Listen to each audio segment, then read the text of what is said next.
భారత్ మాతా key, Bharat మాతా key. అందరూ కూడా రెండు చేతులు పిడికిలి బిగించి నాతో పాటు నినాదం ఇవ్వాలి. భారత్ మాతా కీ, భారత్ మాతా కీ. ఈ రోజు హైదరాబాద్లో జరుగుతున్నటువంటి ఈ బహిరంగ సభకు తెలంగాణ ప్రజలను ఉద్దేశించి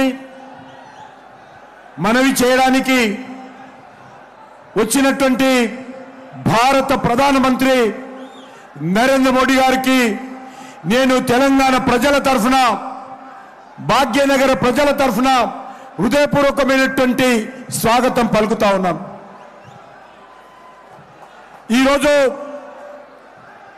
తెలంగాణ రాష్ట్రంలో భారతీయ జనతా పార్టీ ద్వారా 17కు 17 సీట్లు మనం పోటీ చేస్తా ఉన్నాము. తెలంగాణలో తిరిగి నరేంద్ర మోడీ గారు ప్రధానమంత్రి కావాలని అన్ని వర్గాల ప్రజలు ఈరోజు ఆకాంక్షిస్తూ ఉన్నారు.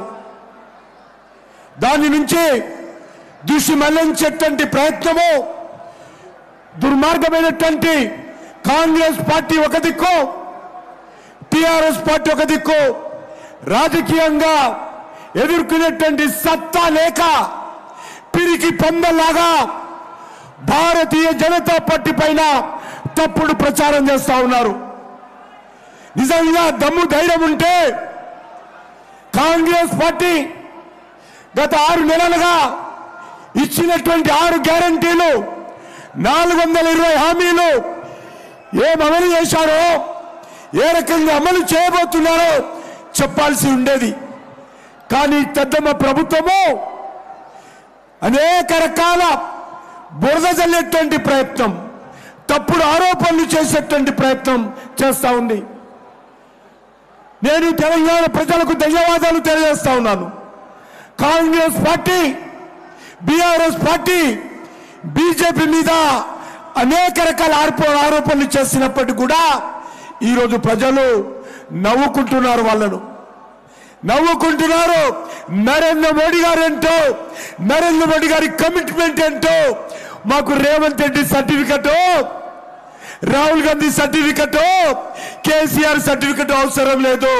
ఈ దేశం కోసం ప్రాణాలు ఇచ్చేటువంటి నాయకులు, కార్యకర్తలు ఈ భారతీయ జనతా పార్టీలో కోట్లాది, ఈ దేశంలో పేద ప్రజల కోసం, బడుగు బలైన వర్గాల కోసం, దేశ అభివృద్ధి కోసం అంకిత భావంతో పనిచేస్తా ఉన్నాము. అందుకే అడుగుతా ఉన్నాను, ఈరోజు దేశానికి ప్రధానమంత్రిగా ఎవరు కోరుకుంటున్నాం మనము? ఎవరు ఎవరు ఎవరు ఈరోజు నరేంద్ర మోడీ గారు, తెలంగాణ ప్రజలందరూ కూడా నరేంద్ర మోడీ గారు మళ్ళీ ప్రధానమంత్రి కావాలని కోరుకుంటున్నారు. అందుకే ఈరోజు నరేంద్ర మోడీ గారు లేనటువంటి భారతాన్ని చూడలేము. ఇప్పుడు తెలంగాణ ప్రజలు కానీ బీజేపీ అభ్యర్థులను ఆశీర్వదించండి.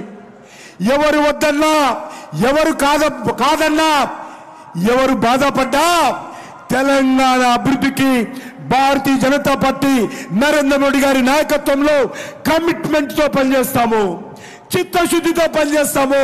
మాకు రేవంత్ రెడ్డి సర్టిఫికెట్ అవసరం లేదు, మాకు రాహుల్ గాంధీ సర్టిఫికెట్ అవసరం లేదు, మాకు కేసీఆర్ సర్టిఫికెట్ అవసరం లేదు. మాకు ఇవ్వాల్సింది తెలంగాణ ప్రజల సర్టిఫికెట్ మాత్రమే, తెలంగాణ ప్రజల ఆశీస్సులు మాత్రమే. తెలంగాణ ప్రజల కోసం పోటీ చేస్తాము. ఈరోజు రేవంత్ రెడ్డి ఏ సభకైనా తలలోటు పెట్టుకొని వెళ్తున్నాడు, గాడిద గుడ్డు పెట్టుకొని వెళ్తున్నాడు. సిగ్గుండాలి ముఖ్యమంత్రికి. ఈ రకంగా కేంద్ర ప్రభుత్వము 9 లక్షల కోట్ల రూపాయల పైగా ఖర్చు చేస్తే ఆయన పేద ప్రజలకు ఇచ్చేటువంటి బియ్యము నరేంద్ర మోడీ గారు ఇస్తుంటే అది గాడిద గుడ్డుతో పోలుస్తాడా? రైతులకు ఈరోజు సంవత్సరానికి 3 సార్లు బ్యాంక్ అకౌంట్లో మోడీ పైసలు వేస్తే వాటిని గాడిద గుడ్డుతో పోలుస్తాడా? ఈరోజు రైతులకు సబ్సిడీ ఇస్తే ఈ ముఖ్యమంత్రి రైతు సెంట్రల్ యూనివర్సిటీ కావచ్చు, ఎంఎంటీఎస్ ట్రైన్ కావచ్చు, వందే మరి అనేక రకాలుగా నరేంద్ర మోడీ గారి నాయకత్వం ఈ తెలంగాణ కోసం ఖర్చు. రేవంత్ రెడ్డి మిడిమిడి జ్ఞానంతో భారతీయ జనతా పార్టీని విమర్శిస్తున్నారు. అందుకే తెలంగాణ ప్రజలారా ఆలోచించండి. ఈరోజు కాంగ్రెస్ పార్టీ ఇక బీఆర్ఎస్ పార్టీ కుటుంబ పాలనతో, అందుకే ఈరోజు తెలంగాణను రక్షించేది, తెలంగాణకు భవిష్యత్తు ఇచ్చేది, తెలంగాణను ఆదుకునేది, తెలంగాణకు అండగా ఉండేది భారతీయ జనతా పార్టీ మాత్రమే, నరేంద్ర మోడీ గారు మాత్రమే. అందుకే కవులు కళాకారులు మహిళలు యువ పార్టీని ఆశీర్వదించారు. మరొకసారి మనమందరం కూడా ఈరోజు ప్రతిజ్ఞ తీసుకొని ఇక్కడి నుంచి వెళ్ళాలి. అదేవిధంగా తెలంగాణ ప్రజలను, భాగ్యనగర్ ప్రజలను కోరుతా ఉన్నాను, 13వ తేదీన ప్రతి ఒక్కరు కూడా ఓటు హక్కు వినియోగించుకోవాలి. నరేంద్ర మోడీ గారిని ఆశీర్వదించాలి. కమలం పువ్వు గుర్తు మీద ఓటు వేయాలని మీ అందరూ కోరుకుంటూ సెలవు తీసుకుంటున్నాను. ఏవిరా బిడాక్ ఇదేనా రావు కాకా గదేంది మీరు ఓట్లేనికి పోలే? ఎవరికేస్తే ఏం లాభం? పెట్టిన దానికి 10 ఇంతలు సంపాదించేటోళ్ళే. తెల్లని అన్ని పాలు కావు, నల్లని అన్ని నీళ్లు కావు. మోడీ చెప్పి అవు మామా, మనం ఓటు వేస్తుంది మన ఆర్థిక వ్యవస్థను ఇంకా పెంచడం కోసం. ఎన్ని కష్టాలు వచ్చినా మన కోసం నిలబడుతున్న గొప్ప నాయకుడి కోసం. ఒకప్పుడు టెర్రరిస్టుల విధ్వంసాలతో, నక్సలైట్ల దాడులతో దద్దరిల్లిన నా నేల ఈ రోజు ఎక్కడా ఉగ్రవాదుల దాడులు లేకుండా, మతం పేరుతో మారణ హోమాలు లేకుండా ప్రశాంతంగా ఉందంటే కారణం మోదీ కాదంటామా? మోదీ గారి అడుగులో అడుగు వేస్తూ నేనుంటాను. మరి మీరు కమలం గుర్తుకి ఓటేద్దాం, బీజేపీని గెలిపిద్దాం. మోడీ మన అందరి నేస్తం, బీజేపీనే గెలిపించేద్దాం.